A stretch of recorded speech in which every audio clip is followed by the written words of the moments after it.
আজকে আমরা ত্রিভুজ সম্পর্কে জানব। ফার্স্ট কোশ্চেন আছে, একটি সমবাহু ত্রিভুজের প্রতিটি বাহুর দৈর্ঘ্য 8 সেন্টিমিটার হলে ক্ষেত্রফল কত হবে? এইবার আমরা কি জানি, সমবাহু ত্রিভুজের ক্ষেত্রফলের সূত্র হচ্ছে √3/4 a স্কোয়ার। এ স্কোয়ার হচ্ছে এর বাহুর দৈর্ঘ্যগুলো, তাহলে ইজুকাল টু আসবে হচ্ছে √3/4 ইন্টু এর মান 8 আছে, 8 স্কোয়ার। এটা ক্যালকুলেশন করলে আসবে 16√3, that is the answer. Next question আছে, ত্রিভুজের ভূমি 20 সেন্টিমিটার, উচ্চতা 36 সেন্টিমিটার হলে ক্ষেত্রফল কত হবে?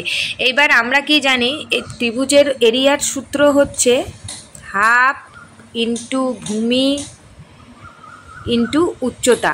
এবার এখানে সব মানগুলো বসিয়ে দিই। হাফ ইন্টু ভূমি হচ্ছে 20, উচ্চতা হচ্ছে 36। এটা ক্যালকুলেট করলে আসবে হচ্ছে 360 centimetre square, that is the answer. Next একটি ছবি দেওয়া আছে, বলেছে এটার এই ত্রিভুজটির ক্ষেত্রফল কত। এইবার ছবিটার ভিতরে আমরা দেখতে পাচ্ছি ত্রিভুজটির দুটি বাহুর মান সমান 6 6 করে এবং আরেকটি বাহু হচ্ছে 9, তার মানে ত্রিভুজটি হচ্ছে সমদ্বিবাহু ত্রিভুজ। তাহলে এর ক্ষেত্রফলের সূত্র হবে হচ্ছে এরিয়া ইজুকাল টু আসবে b/4 into √4 a square minus b square, যেখানে এ হচ্ছে সমান বাহুটা এবং বি হচ্ছে ভূমি। এখানে প্রত্যেকের মান বসালে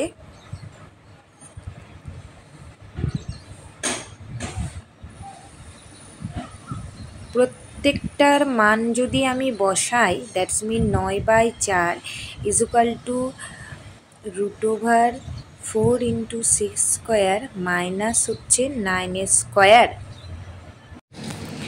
এটা ক্যালকুলেশন করলে আসবে হচ্ছে 27/4 ইন্টু √7। নেক্সট আবার দিয়েছে একটি সমবাহু ত্রিভুজ যার একটা বাহুর দৈর্ঘ্য দিয়ে দিয়েছে 5 সেন্টিমিটার, তাহলে এরিয়া ইজুকাল টু হবে √3/4 ইন্টু 5 স্কোয়ার, তার মানে হবে 25/4 into √3, that is the answer. Next আমাদের কোশ্চেন আছে, কোণ ভেদে ত্রিভুজ কত প্রকার? কোণ ভেদে ত্রিভুজ হচ্ছে 3 প্রকার। কি কি? একটা হচ্ছে সমকোণী ত্রিভুজ, একটা হচ্ছে সূক্ষ্মকোণী ত্রিভুজ,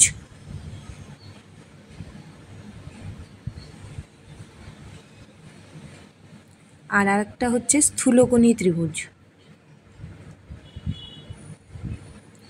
ইংলিশে রাইট অ্যাঙ্গেল ট্রায়াঙ্গেল, অ্যাকুয়েট অ্যাঙ্গেল এবং হচ্ছে অবটিউজ অ্যাঙ্গেল। নেক্সট কোশ্চেন, 10, 12, 20 সেন্টিমিটার বাহু বিশিষ্ট ত্রিভুজের পরিসীমা কত? ত্রিভুজের পরিসীমা মানে ত্রিভুজের 3টি বাহুর যোগফল, তাহলে পরিসীমা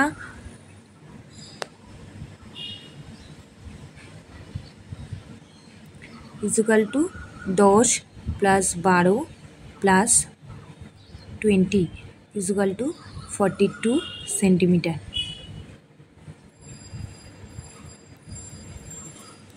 নেক্সট কোশ্চেনে আছি, একটি ত্রিভুজের পিকচার দেওয়া আছে, যেখানটায় দুটো কোণের মান দিয়ে দিয়েছে 40 এবং 65, বলেছে তৃতীয় কোণটির মান কত? আমরা জানি ত্রিভুজের 3টি কোণের মান হচ্ছে 180 ডিগ্রি। তার থেকে যদি আমরা এই দুটো কোণের মানের যোগফলটা বিয়োগ করে দিই, তাহলেই তৃতীয় কোণটির মান পেয়ে যাব।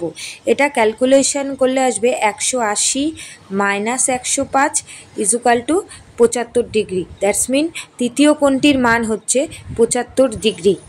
নেক্সট কোশ্চেন আছে, ত্রিভুজের অন্তস্থ 3টি কোণের সমদ্বিখণ্ডক যে বিন্দুতে মিলিত হয় তার নাম কি?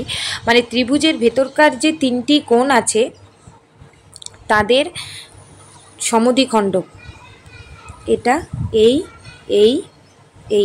এই বিন্দুটাকে কি বলা হয়? এই বিন্দুটাকে বলা হয় হচ্ছে অন্তঃকেন্দ্র, ইংলিশে হচ্ছে ইনসেন্টার। আচ্ছা, এইবার দিয়েছে একটা ত্রিভুজ দিয়েছে, তার দুটো কোণের মান দিয়ে দিয়েছে, একটা কোণ 90 ডিগ্রি এবং একটা কোণ 60 ডিগ্রি। বলেছে ত্রিভুজটি কী ধরনের ত্রিভুজ হবে। এবার ছবিটা দেখেই আমরা বুঝতে পারছি একটা কোণ 90 ডিগ্রি মানে এটা হচ্ছে একটি সমকোণী ত্রিভুজ, সমকোণের মান হয় 90 ডিগ্রি। এবার থার্ড যেটা বলেছে থার্ড অ্যাঙ্গেলের মান, তাহলে আমরা কি করব, 180 থেকে মাইনাস করব হচ্ছে 90 প্লাস 60, এটা ক্যালকুলেশন করলে আসবে হচ্ছে 30 ডিগ্রি। আমাদের অ্যান্সার হবে এ।